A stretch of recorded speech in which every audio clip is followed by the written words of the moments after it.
Hi, I'm Carly Deacon, Program Manager for the Manitoba Wildlife Federation. We've previously experimented with some really simple waterfowl recipes like goose fajitas and the Athabasca duck salad.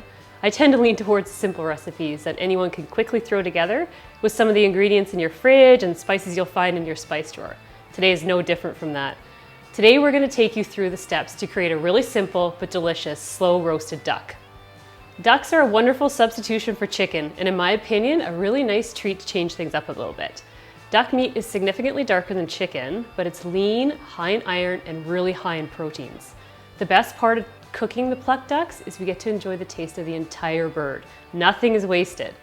I have to comment before we get started, however, because in any other circumstance, when you're cooking duck or goose, I would advise you to cook it like you would cook a steak and err on the side of medium to medium rare. If you overcook waterfowl, it becomes so tough and dry. Today, however, I'm going to try something new with these plucked ducks. We're going to try cooking them really slow and really low with lots of moisture and hopes that it will turn out really tender and delicious.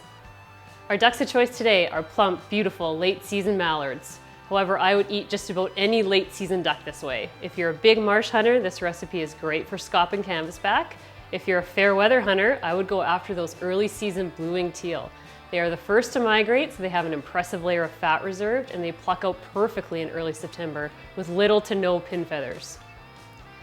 Regardless of the species, if you're hosting guests when you're cooking these birds, then plan for each guest to eat at least one duck.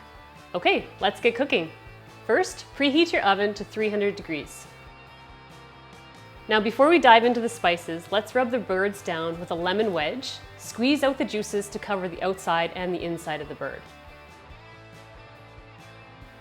Next, dust the outside and the inside with a liberal amount of salt and pepper.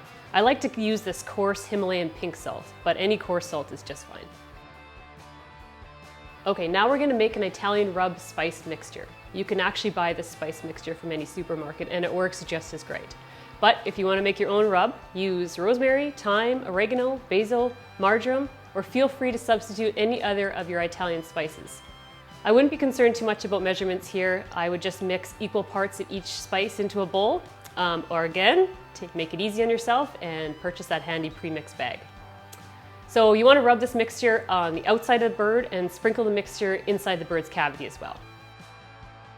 Okay, we're also going to add some other fun, flavorful additions to the bird's cavity like apple slices, onion wedges. I'm going to squeeze a little lemon wedge in there and a fresh sprig of rosemary. Place the duck breasts up in your roasting pan and pour in at least 1 can of your favorite beer. I chose a darker, stronger beer this time, but we'll also add about a half a cup of water to the broth. So you want the broth to be about 1/3 of the bird in the roasting pan. So you want to grab that extra onion and apple slices that you cut up, toss them into the broth as well. My favorite fruit to add to the roasting pot are cranberries. These soften up really nicely, and when you eat them with the duck, it's a perfect little tart addition. Last but not least, I like to sprinkle a few whole cloves into the mixture. Now you don't need many because cloves can be quite powerful, but the cloves with the apples, onions, and cranberries gives this dish a really warm and festive feel and adds a really nice flavor to the broth.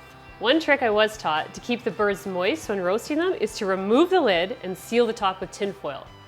Now crimp the edges really good to be careful to avoid any steam or moisture from escaping. All right, now we're going to bake the birds in the oven at 300 degrees for a minimum of 3 hours. But if you prefer that really crispy skin, you can uncover the birds a little bit early, rub some butter on the skin, and increase the heat to 400 until the skin is really nicely browned. I hope you love these flavors as much as I do. I would recommend serving this duck with a side of wild rice and perhaps a nice steamed vegetable like asparagus. But maybe if you're in a less healthy mood, the drippings from this roasted duck make a perfect gravy. Pour that over some delicious buttery mashed potatoes. Thanks so much for joining us. For more waterfowl hunting tips, techniques, and recipes, visit our Manitoba Wildlife Federation website at mws.nb.ca.